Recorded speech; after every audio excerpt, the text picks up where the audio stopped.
In our timeline, the lead up to World War II was defined by one thing: appeasement. Many things explicitly forbidden by the Treaty of Versailles were simply ignored by Germany. They built up their army, militarized the Rhineland, united with Austria, seized Czechoslovakia, and all without any Allied interference. In this video, I will go into a radically different direction. There will be no inch given to the Germans, as France immediately puts their foot down over German remilitarization. Versailles shall stand.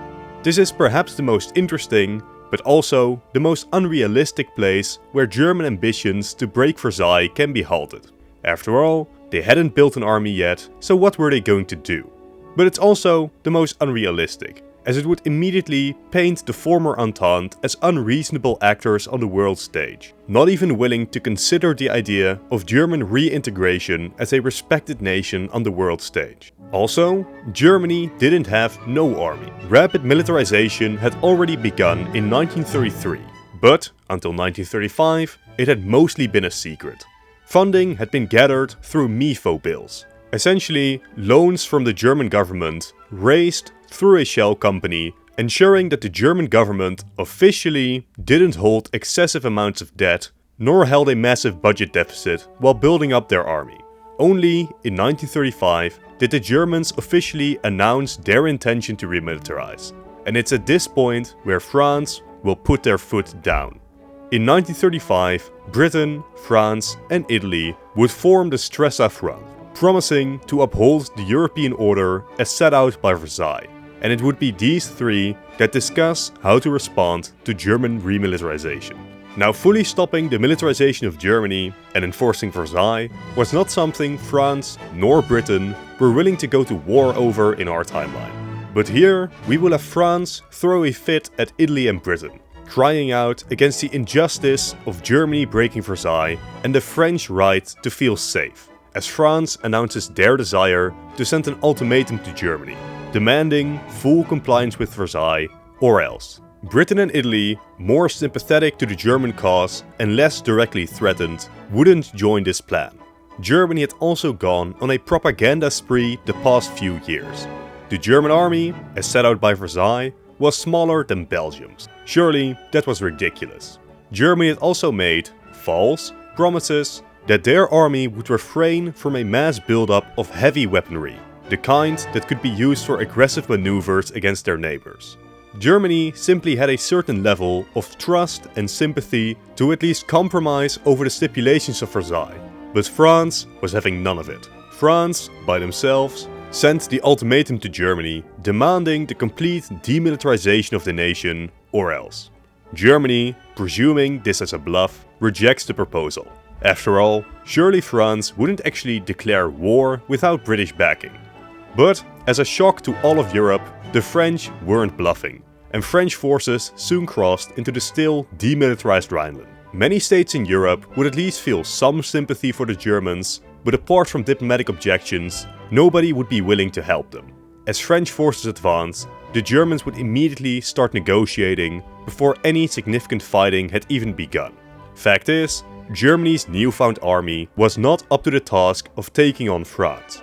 That's not to say that Germany stood no chance. In terms of soldiers deployed, France and Germany were about evenly matched in 1935. Besides, the French population very much wasn't prepared or willing to wage a total war yet. But Germany also didn't have the air power, the sea power, or the heavy machinery to seriously consider a full-scale, protracted war with France. So Germany would start negotiations, realizing their poor prospects of drawing out this war, likely requesting Italy and Britain mediate a framework for peace between Germany and France. With France already seen as the aggressor in this war, and many, especially leftist elements within France, crying out for peace, we can expect the peace deal to be light. Absolutely no territory would be lost. The German government wouldn't be replaced with a French puppet regime. France was simply here to uphold Versailles and get out. But, funnily enough, I find it very likely that even in this regard, the French don't succeed. With Italian and British diplomatic pressure on the negotiations, and Germany rejecting any peace terms they consider totally unfair, France would need to actually compromise with the Germans. Instead of Germany forcing the issue and individual treaties allowing for German remilitarization, the Treaty of Versailles would be completely renegotiated. An important sticking point is that the Rhineland would remain demilitarized, securing French defenses. Meanwhile, new agreements would be reached over the German army, navy and air force. Restrictions would continue to apply, but the draconian measures of Versailles were lifted, as Germany can now at least build a respectable army. After all this, the German regime would be heavily shaken. Sure, they still secured the right to remilitarize, and they could probably still spin this as a win to their population, but France had now clearly put their foot down. Germany moving into the Rhineland in the following years would be unthinkable, as France would certainly intervene. And with British and Italian involvement in the new compromise, France may not even have to stand alone this time. Sorry for the quick intermission, but by far most of you aren't subscribed. To keep up to date with the 2 videos I release every single week, consider doing so, thank you. Germany's militarization, where they built an army faster and better than their neighbors, couldn't happen in this timeline.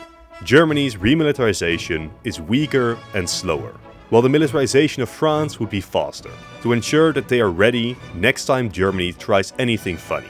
A German unification with Austria, for example, also becomes much more difficult unless something significantly changes Europe's geopolitical situation. So for now, France remains the continental great power, but its actions have hurt relations with Italy and Britain. Especially Franco-Italian relations would plummet thanks to Italy's invasion of Ethiopia, as well as the 2 nations disagreeing during the Spanish Civil War. In contrast, France's alliances with nations in Eastern Europe would be strengthened, as these smaller states become confident in France's ability and willingness to defend them against the likes of Germany and the Soviet Union. Other nations, like Hungary and Bulgaria, also struggling with the aftermath of World War II, now lack Germany as their great backer in overturning their own treaties. Italy themselves also now have a tough time in realizing their European ambitions. After their troubled success in Ethiopia, and at best a new protectorate over Albania, Italy simply hits a brick wall. For now, they know that they aren't strong enough to start a war with France or Britain. And the crippled Germany doesn't quite work as a full-scale ally like they did in our timeline. I expect the Spanish Civil War to still be a nationalist victory, as even if Germany does nothing, Italy practically bankrupted their army to support the nationalists. Besides, even if Germany did support the nationalists, this would not be a matter that France would be willing to fight a second war over. But the true wildcard of this scenario remains the Soviet Union. In our timeline, they happily welcomed German actions after the Molotov-Ribbentrop Pact, as they have desires on lands held by Romania, Finland, Poland and the Baltic states. But without Germany distracting the Western powers, would the Soviets still dare to start large-scale conflicts? Any minor move made by the Soviets would be met by outrage from the Germans, as the Germans still hope to create an appetite for a war of destruction against the communists. Personally, I don't see Stalin risking a war with the likes of Poland or Finland in his alternate timeline, as if the West intervened, the Soviets stand no chance of success. Perhaps some covert actions and threats could mean some gains made in the Baltic states, but much more cannot be expected from the Soviets. If they do commit to such a reckless power play, we can be sure that the Soviets would lose, being stripped of some Western lands, but likely not being pushed to the point of capitulation, as France and Britain themselves don't have an appetite for a war of destruction. Should this indeed occur, Germany's role in holding back the Soviets would likely lead to the restoration of their place as a respected great power, perhaps even gaining enough goodwill to unite with Austria. But that's if the Soviets commit to a massive power play. Personally, I expect this alternate Europe to remain a tense but mostly peaceful continent, to great annoyance from Germany, Italy and the Soviet Union. Divided between autocracies, democracies and communist states, by no means is Europe now a happy and united continent. But for now, with an uneasy balance of power, enforced by France's aggressive adherence to Versailles, Europe now begins competing over diplomatic and economic influence rather than with bullets. Though Germany, Italy and the Soviets are still waiting for their time to strike. But there are major changes in Asia thanks to all of this. Japan's Pacific campaign was begun for a simple reason: an American oil embargo. Japan had started a war with China in 1937, and the West was more than willing to let this happen. Or at least, they wouldn't do much about it directly. But in 1940, France would collapse due to a German invasion. As a result, the Japanese would slowly seize Indochina from the defeated nation. This was completely unacceptable to the United States, Japan's most important trading partner, who would then place a strict embargo on the Japanese. With this embargo in place, Japan had a simple choice: let the resource shortage grind down the Japanese military, likely leading to a defeat in China, or go hard and start a war with all of the Western powers, hoping to win through a combination of shock, blitz, and German distractions in Europe. None of this would actually happen in this alternate timeline. The Japanese don't get the incentive nor the opportunity to seize territories like Indochina, and even if they did, they would immediately meet stiff resistance from the Western powers. If it's just Japan versus France, Japan would likely be able to achieve victory. But it's likely that Britain wouldn't let this stand. And without a European war to worry about, there is simply no way that the British don't immediately slap the Japanese back to their island. So, in this alternate timeline, Japan simply fights their war in China as they pleased. And while it is debatable how successful they could have been in that regard, if the West or the Soviets don't seriously step up their support to the Chinese, I expect them to eventually be grinded down to defeat. Alternatively, this Asian war could be a place where the Soviets, with a lack of European wars, try to make a move, siding with the Chinese in trying to drive out the Japanese. But considering the risks that the long supply routes and the massive Japanese army pose, Stalin may just consider direct intervention too much of a risk. Not to mention, Soviet intervention may just shift Western sympathy over to the Japanese side, out of hatred of communism.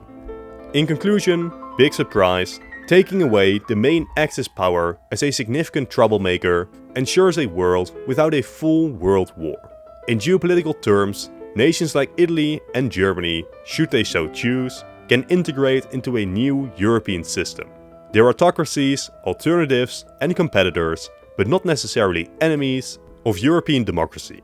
The Soviets remain a pariah state on the fringes of Eurasia, disliked by all the other great powers and blocked in by French and German military alliances. With Germany's population and industrial potential, there is a very distinct possibility that Germany would integrate as a great power of Europe eventually as they build up their strength. Before, during the 40s, a decade later than in our timeline, they can finally start pushing their economic, diplomatic, and military power to start pushing their boundaries. But for now, this is where I'll end this video. To watch more content, click on one of the two videos on screen now.